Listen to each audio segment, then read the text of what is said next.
At this point, we'll move on to one of the seats for which there is no incumbent running for re-election.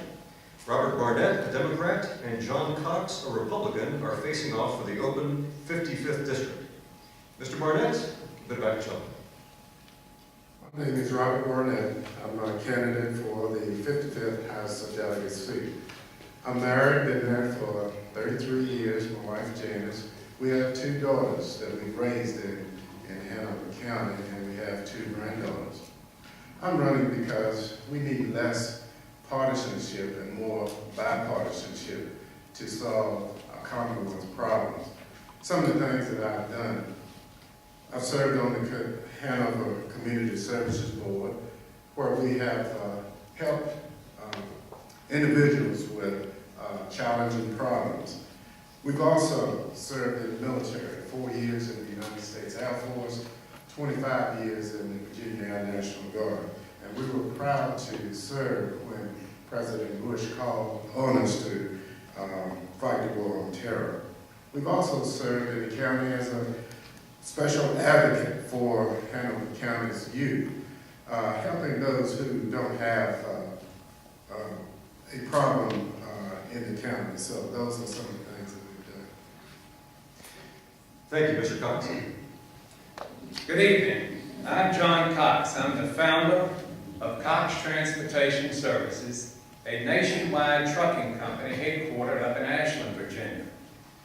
I was honored by the voters in Hanover County's 55th District on June the 9th by winning the Republican Party's nomination to fill the 55th seat being vacated by the retiring Frank R. Rhodes Sr.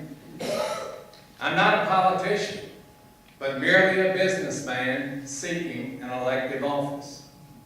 I think experience and leadership really matter in this election. We're currently experiencing the worst economic crisis in our recent history. And I think that is why I have offered my successful business experience to both the citizens of Hanover County and the Commonwealth of Virginia.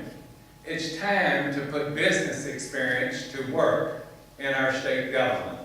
I want to thank our 4 host committees for the opportunity to introduce myself and answer your questions. Mr. Cox, thank you. Now, Mr. Barnette, your first question. Counties in and around the Commonwealth are facing increasing pressures to cut budgets that affect programs for those with mental illnesses and those with addictions. In your opinion, does the state currently allocate appropriate funding for such programs?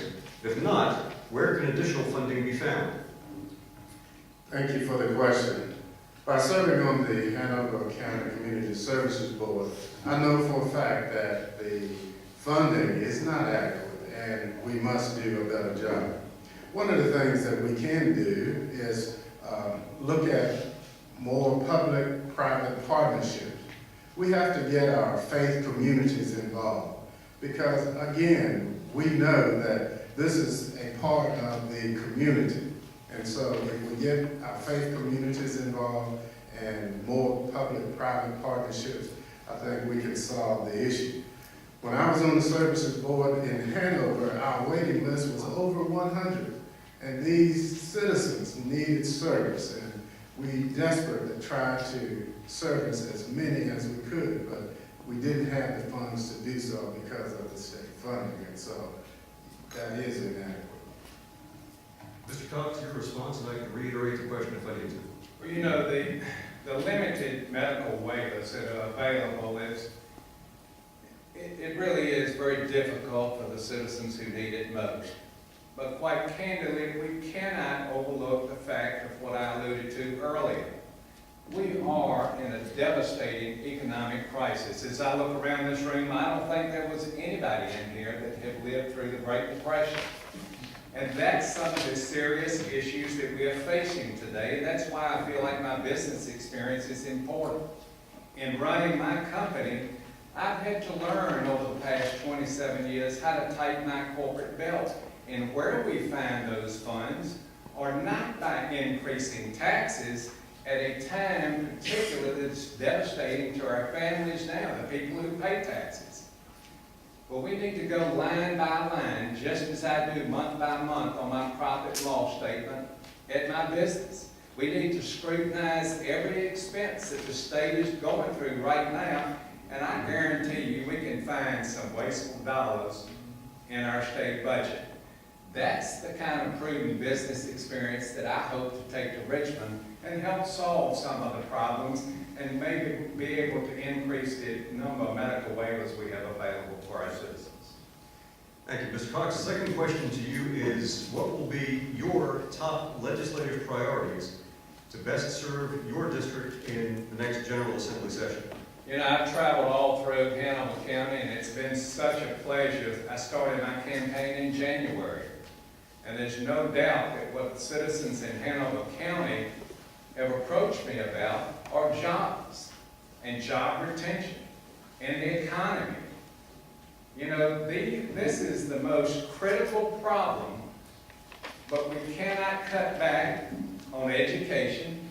We cannot cut back on public safety, but we have got to create an environment where we're going to create jobs. Now, I, for one, my business started as a result of Congress deregulating the motor carrier industry in 1980. I'm a product of deregulation. I know what good can happen when government gets out of the way of businesses and let businesses do what businesses do, and that's create jobs. I know that firsthand. Sadly, there are those that, I don't know where this perception came, but profit seems to be an ugly word today. Corporate profit is what creates the jobs that our citizens need so desperately. Investments in corporate profit spurn our economic recovery. That's what we're going to need to do. We're going to need to incentivize employers to come in and locate here. Our precious right to work law is in jeopardy. You know, inside the Washington Beltway, of course I'm appalled at many of the things that are going on up inside the Washington Beltway, but our precious right to work law is in jeopardy. You know, with the so-called Employee Free Choice Act, this cap and trade to penalize businesses who create jobs is just the wrong thing to do. Now is not the time to raise taxes on individuals and the business community. Thank you. Mr. Barnette, your top legislative priorities. My top legislative priorities, number one, would be creating jobs. As a small business owner, I have the inside knowledge to know what businesses do also. And again, with those jobs comes health insurance. Many of our citizens in Hanover do not have health insurance, and small businesses can make that happen. Another priority would be education. As you've heard, money has been taken out of the budget for K through 12 education. We need to restore that. In Hanover, 65% of the educational funds go into the classroom. We need to increase that. We need to increase teacher pay with regards to the national average. And we also need to do better with what we call smart growth. In Hanover, we have, in the past, we have put development in places that the transportation system could not handle. And we need to do a better job of that. And I think that by linking transportation and land use together, we'll be able to make sure that our citizens in Hanover get the best of both worlds. We know Hanover is a good place to live, 84th on the national average, and we want to make it better. Our kids get a good quality education, but again, we can't sit back on our laurels. We must do a better job. And moving forward, we can do that. We don't have to increase taxes. We don't have to implode the state budget, but again, we have to do more with less, and that's what I plan to do. Thank you both, gentlemen. To our radio audience, you're listening to a forum for candidates for the House of Delegates.